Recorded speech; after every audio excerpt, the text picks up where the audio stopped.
Bonjour, donc merci pour cette invitation.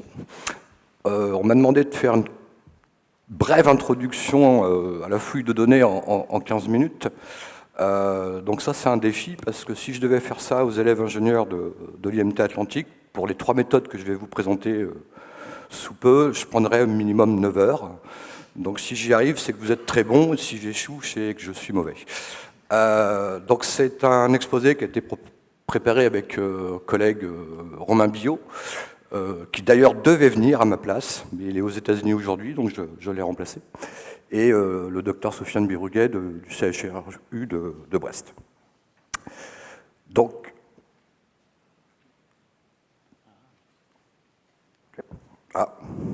oui, c'est ça. Donc je vais faire ce court exposé en 3 points, donc essayer de vous montrer un peu ce qu'est la discipline et surtout quelles sont les questions qu'il y a derrière. Illustrer 2 des principaux points d'un exemple très très simple. Et enfin, je vous montrerai juste à la fin ce qu'on en a fait concrètement sur une base de données de suicidants, avec des résultats qui, j'espère, vous parleront. Donc, dans un premier temps, de quoi on va parler? Tout simplement, c'est la fouille de données, si vous voulez. Donc, c'est un processus qui va nous permettre, à partir de données, donc on a beaucoup parlé de données hier, justement, dans de nombreux exposés. Là, je vais vous montrer, nous, ce qu'on en fait de ces données, justement. Donc, qui va nous permettre de dégager des choses utiles, des connaissances, et notamment dans une perspective d'action, et donc notamment de prendre des décisions. Alors, c'est un processus qui suit un certain cycle, on va dire méthodologique. Donc, une des premières questions que l'on aborde, c'est évidemment de bien comprendre le problème et de ne pas chercher de répondre à des questions qui sont mal posées ou non posées. Et alors, ça paraît d'être une évidence, mais notamment au début du développement de la discipline, en gros, une bonne partie des projets échouaient parce que justement l'étape de compréhension du problème avait été un petit peu trop rapide. La deuxième étape, c'est les données. On va essayer de les comprendre aussi, de voir ce qu'il y a dedans, et notamment pour pouvoir éventuellement les préparer si justement les données disponibles ne sont pas prêtes à l'analyse. Alors c'est quoi le genre de questions qu'on peut aborder là? C'est justement de regarder s'il y a des données manquantes, s'il y a des données erronées, ou manifestement des données qui ne sont pas manquantes, qui ne sont pas complètement erronées, mais pour lesquelles on a des doutes. Et je ne vous cache pas que dans vos données, il y en a beaucoup, on a pu le constater. Une fois que les données sont préparées, donc on va faire l'étape de modélisation et enfin évaluer les résultats pour éventuellement donc agir, donc déployer la solution. Et au cœur de tout ça, il y a la donnée, notamment. Donc ce que je vais faire, c'est que je vais passer au petit exemple et j'insisterai, donc évidemment je ne peux pas développer tout, j'insisterai sur un tout petit focus sur 2 des étapes, donc l'étape de compréhension des données et l'étape de modélisation. Donc les données, pour nous, là, ça va être des données relativement simples. Vous imaginez une feuille Excel, c'est-à-dire des individus en ligne et des attributs, des variables en colonne. Évidemment, de nos jours, on vient d'en parler, on a des données beaucoup plus complexes. Par exemple, les réseaux sociaux que nous, informaticiens, on représente souvent sous forme de graphes. Mais ces données, donc, en gros, elles sont diverses. Donc, elles sont hétérogènes, elles peuvent être numériques, catégorielles. Elles sont éventuellement incertaines, erronées, manquantes, volumineuses ou pas. On a beaucoup parlé de big data hier. Donc c'est vrai, ça arrive, j'aime bien, mais en revanche, ne pas oublier qu'il y a aussi les small data, on est confronté à de nombreux problèmes, où le problème c'est que justement on n'a pas assez de données, et il faut quand même tirer des conclusions robustes dessus. Donc il n'y a pas que les big data dans la vie, je le souligne. Elles peuvent être changeantes ou véloces, donc c'est-à-dire qu'elles évoluent très rapidement, c'est le cas sur les réseaux sociaux, et au final, on parlait de déployer la solution. Donc déployer la solution, la déployer pour qui? Pour un ou des utilisateurs qui peuvent avoir aussi, eux, des besoins très divers. Donc ça va être, entre autres, ce que je vais expliquer aujourd'hui, seulement 2 besoins, il y en a bien plus. Donc ce qu'on appelle le regroupement, c'est-à-dire faire des classes. Donc c'est de la classification dite non supervisée, au sens où on n'a pas de vérité terrain, ce qui se posait justement hier l'équipe de Jérôme Azé sur l'analyse de forums et de réseaux sociaux. On a des textes qui indiquent qu'effectivement ils sont inquiétants, mais on ne sait pas derrière si la personne a effectivement fait une tentative ou pas. C'est ce contexte-là. Donc c'est la situation la plus difficile parce que justement, on ne connaît pas la vérité. Et il y a une autre situation beaucoup plus confortable, c'est ce qu'on appelle l'apprentissage supervisé, c'est-à-dire qu'on connaît la vérité terrain, on possède des données pour lesquelles on connaît la réponse, et on va demander à un modèle d'apprendre ces réponses et donc d'être capable de les prédire. Donc il faut des approches adaptées à toutes les situations. Donc qu'est-ce qu'on peut apprendre? Dans les données, premier exemple, on peut apprendre à reconnaître des erreurs. Là, manifestement, il y a eu une erreur. Il faisait beau partout, sauf en Bretagne. Donc, alors, effectivement, j'ai téléphoné à Météo France, ils ont reconnu que c'était une erreur. On peut apprendre des fonctions. Donc, on a des données numériques et on va essayer d'apprendre des fonctions qui vont reconnaître ces données. On peut apprendre des règles en mode non supervisé, donc des algorithmes qui vont screener les données, puis vont découvrir qu'il y a effectivement des co-occurrences. À chaque fois que le patient présente le symptôme A, alors attention, il a tendance aussi à présenter le symptôme B. Des regroupements, des classifications, donc là on a identifié un groupe de vert, donc des gens qui se ressemblent, un groupe de rouge et un groupe de violet, ou d'autres représentations à côté, donc c'est des projections dans le plan, et puis reconnaître des zones de classes, où parfois les classes aussi peuvent être superposées. On peut appartenir à deux classes, ce n'est pas toujours strict. Donc voilà pour la partie, on va dire, non supervisée en 1 minute et demie. La partie supervisée, c'est, je vous rappelle, donc on a la réponse pour la variable cible. Donc on a une base de données pour lesquelles on a des patients et on sait qu'ils sont malades ou pas malades. Et là, on va apprendre des règles qui vont nous dire si le symptôme A est présent, alors le patient est malade. Si le symptôme A est présent et que B ne l'est pas, il est aussi malade, etc. ou pas malade, selon. Ce qu'on peut représenter aisément, je vais illustrer ça tout à l'heure, par des structures hiérarchiques arborescentes. Donc c'est ce qu'on appelle des arbres de décision, où on sépare la population en fonction de valeurs prises sur certains critères, jusqu'à déboucher à la décision, encore une fois. Des frontières, tout simplement. Donc là, je demande à l'algorithme de me séparer les oranges des bleus. Donc le modèle le plus simple, c'est une droite. Donc c'est ce qu'on appelle un modèle simple, mais la simplicité va faire qu'il va commettre beaucoup d'erreurs, parce que là, il y a beaucoup d'oranges qui sont chez les bleus et inversement. Donc on va dire, écoute, t'es pas très bon, donc est-ce que tu peux pas faire mieux? Oui, je sais faire mieux avec une frontière beaucoup plus complexe. Et là, donc, ça me permet de vous dire qu'on a toujours un arbitrage à faire entre la précision du modèle et sa complexité. Et ça, c'est un vrai débat en apprentissage supervisé, pour la validité du modèle, et puis pour l'humain derrière qui doit interpréter les résultats. Il est évident que le premier modèle, la ligne simple, est très facile à interpréter, contrairement à celle-ci qui devient complexe, et je peux aller beaucoup plus loin. Donc là, une autre façon de traiter ce type de problème, c'est de faire des hyperplans et de séparer les individus. Ou des fonctions encore beaucoup plus complexes, représentées notamment par un réseau neuronal. Bon, voilà quelques modèles que l'on sait faire. Je vais en illustrer 3 à partir de données très simples. Donc j'ai Anderson, qui est botaniste, qui étudie les iris, et il nous confie une base de données de 150 fleurs. Et puis voilà, sa question, lui, son problème, c'est est-ce qu'il y a des espèces d'iris? Donc ce que nous on traduit, est-ce qu'il y a des groupes d'iris que je vais savoir trouver? Donc groupe, ça veut dire que je vais trouver des fleurs qui ont tendance à se ressembler, et elles sont évidemment différentes des autres groupes d'iris. C'est ce qu'on va demander à l'algorithme de trouver. Donc les données sont uniquement décrites par la longueur et la largeur des sépales et des pétales des 150 fleurs. Donc je suis dans le contexte non supervisé. Donc répondre à son problème, voilà, c'est trouver des classes. Et donc de permettre de mieux comprendre les données. Donc première démarche, alors ça c'est l'étape de compréhension des données, justement, je ne vais pas faire de la classification immédiatement, je vais regarder si dans les données, il n'y a pas des points qui vont me poser des problèmes.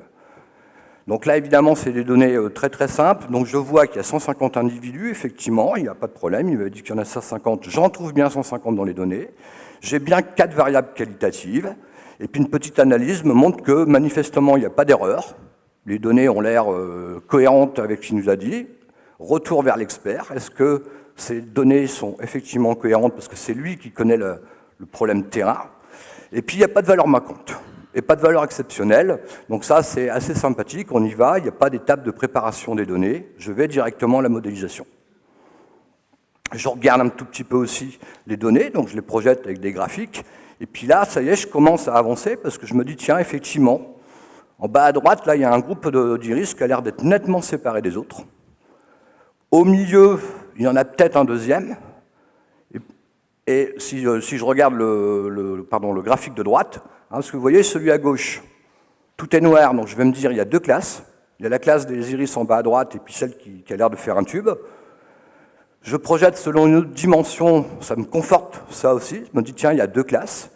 Et puis quand j'utilise la couleur en coloriant ces groupes d'iris en fonction, alors qu'est-ce que j'ai utilisé là, de la longueur des sépales, ben je me dis, attention, il y a peut-être 3 ou 4 classes. Donc voilà, une des difficultés de la classification non supervisée, c'est ça, on me demande de faire des classes, oui, mais combien? Parce qu'on n'a pas la vérité terrain. Donc selon que je demande à l'algorithme de me trouver 2 à 3 groupes, ou 4 groupes, il va me fournir des résultats différents. On va regarder ça avec une méthode très simple, qu'on appelle la classification ascendante hiérarchique, qui justement fait partie des méthodes de classification qui ne nécessitent pas de donner le nombre de classes, au contraire, elle va nous aider à les trouver. Alors comment ça fonctionne? C'est simple, on part des individus, et chaque individu est une classe. On est tous uniques, je suis mon groupe à moi tout seul. Je cherche les 2 plus proches, et je les regroupe. Et on crée un individu qui correspond au barycentre des 2. Et puis je réitère, je cherche les 2 éléments maintenant les plus proches dans mes données, et je les regroupe. Et ainsi de suite. Après, les 2 plus proches, c'est A et B. J'ai maintenant 2 groupes, et évidemment, l'ensemble complet constitue aussi une classe. Alors, entre la classe unique constituée de l'ensemble complet et les n classes constituées des n individus, il faut trancher. L'intérêt de cette méthode, c'est qu'on voit des sauts, et elle est visuelle, et puis du coup, alors il y a aussi des critères statistiques derrière, évidemment, mais on va visuellement se dire, là, tiens, je vais faire un regroupement en 2 classes. Donc je vais couper, comme ça, et je vais dire, il y a la classe DAB et la classe constituée de CDE. Et appliqué aux données iris, ça donne ça. Donc voilà, on a une classe à droite, une au centre, et les vertes à gauche. Remarquez que sur la gauche de la classe violette, on aurait pu se poser la question de faire une 4e classe composée de très très peu d'individus, puisque la hauteur, le saut, est très élevé. Donc c'est un problème qui est récurrent, mais que l'on traite. Donc maintenant j'ai 3 groupes, je vais passer ça à une méthode qui fait de la classification un peu différemment, mais qui, elle, a besoin du nombre de classes. Donc je lui dis, trouve-moi ça avec 3 groupes. Alors comment on projette là? On projette les points dans l'espace multidimensionnel, on tire 3 points au hasard, et puis on rapproche tous les autres points en fonction de leur proximité du centre qu'on a tiré au hasard.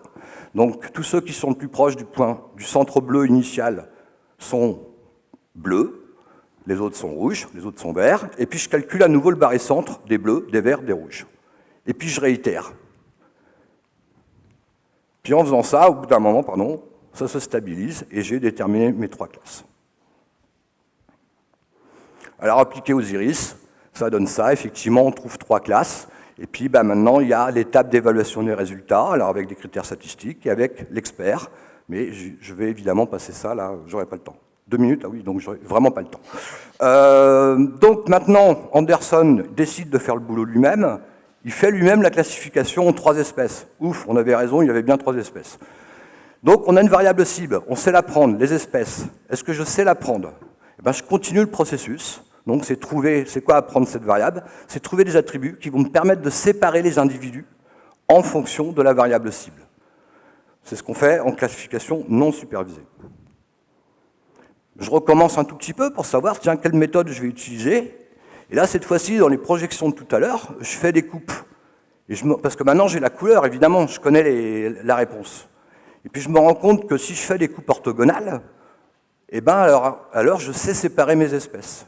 Et ça tombe bien, parce que les arbres de décision, c'est justement ce qu'ils font. Ils font des coupes orthogonales dans l'espace. Donc, je vais me dire, c'est certainement l'une des bonnes méthodes à utiliser. Et un arbre de décision, ça fait quoi? Ça part de la population de départ, et ça va la séparer. Si je pars de la population de départ, sachant que j'avais 50 fleurs de chaque espèce, je peux prédire au hasard Je choisis une espèce au hasard, Setosa, et je sais que je vais me tromper dans 2 cas sur 3. Et j'aurai raison une fois sur 3, puisqu'elles sont toutes présentes à 33%. Donc c'est ça, les arbres de décision, c'est réduire l'incertitude pour mieux décider. L'arbre se rend compte que s'il utilise la variable longueur de la pétale, alors il sait reconnaître immédiatement l'espèce Setosa. Et il devient... donc déjà, j'ai réduit l'incertitude ici, et à droite, je l'ai réduit aussi. Je sais qu'à droite, j'ai plus aucune raison de décider Setosa, et j'ai une chance sur 2 de me tromper. Et on continue le processus. Il va chercher une deuxième variable, cette fois-ci la largeur de la pétale, et on a un arbre qui est quasiment capable de reconnaître avec un taux, bon là l'exemple il est facile, un niveau de précision très très élevé, les fleurs. À gauche, il ne se trompe pas, à droite, il se trompe un tout petit peu, il va dire que c'est des versicolores alors qu'il y a quelques fleurs de la 3e espèce qui se trouve ici, et puis pareil, au centre, pardon, et à droite, il se trompe encore un tout petit peu moins, il va décider que c'est Virginica, et il a quasiment raison dans tous les cas. Donc encore une fois, il faudrait évaluer ça. Donc voilà, alors quelques questions simples, nombreuses méthodes très rapides, hein, mais je vais passer très très vite, parce que je crois que le temps va se terminer, à ce qu'on en a fait sur des vraies données, les vôtres, des données de base de suicidants. Donc je vais passer les détails, on avait 2800 passants, 250 variables. Là, en revanche, il y avait beaucoup de redondances, de valeurs manquantes, etc. Donc l'étape de préparation des données a nécessité un gros travail pour avoir des données de qualité, et on est arrivé à 680 patients décrits par 20 variables que l'on a conservées, pour des raisons statistiques et aussi en interaction avec l'un d'entre vous qui nous a aidé à sélectionner les variables. Des variables classiques, hein, sociologiques, cliniques, des variables quanti et quali, hein, donc, mais je vais aller directement au résultat, c'est des choses que vous connaissez et on va le voir sur les arbres. Donc, les 2 questions similaires, est-ce qu'il y a des groupes de patients et est-ce qu'on sait prévoir une variable cible? En l'occurrence, là, c'était le nombre de TS, donc c'est une problématique de régression. Alors la réponse est oui, on a su le faire, et là j'insiste là-dessus, mais nous, là, les statisticiens, on n'est pas psy, et donc ça doit vous interroger aussi sur votre rôle dans ce type de processus, parce que là, on a besoin de vous, notamment pour évaluer les résultats, même s'il y a des validations statistiques. Donc le data mining comme un moyen supplémentaire de lutte contre les TS.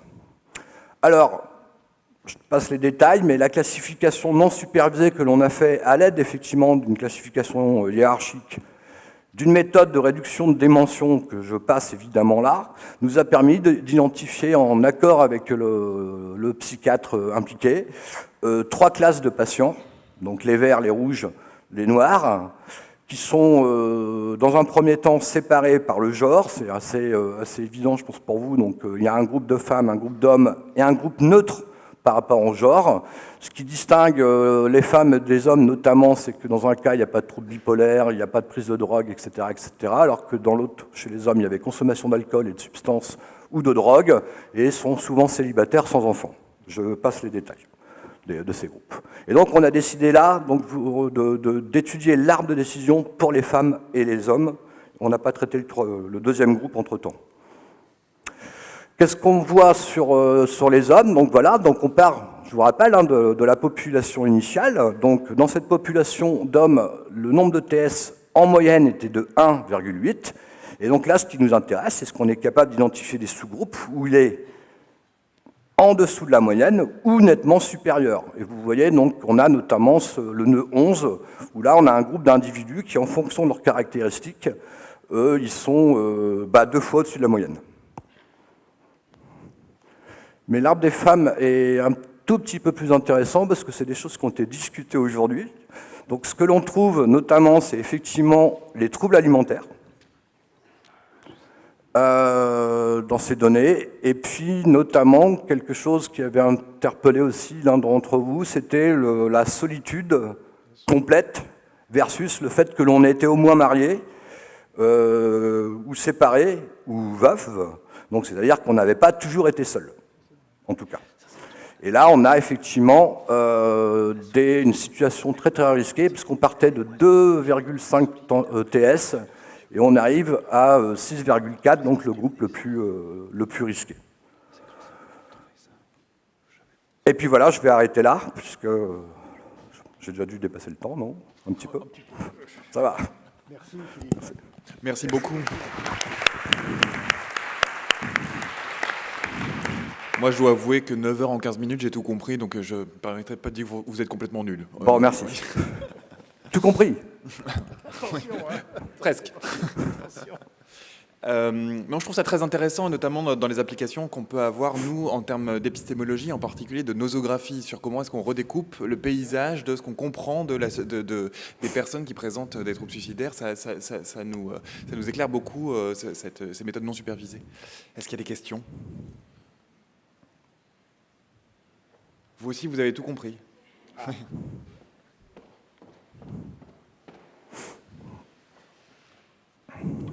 Merci. Oui, j'aurais une question en fait sur justement en nosographie, comment on passe d'un choix de dire on a une variable catégorielle de groupe à plutôt une approche dimensionnelle de facteur de risque.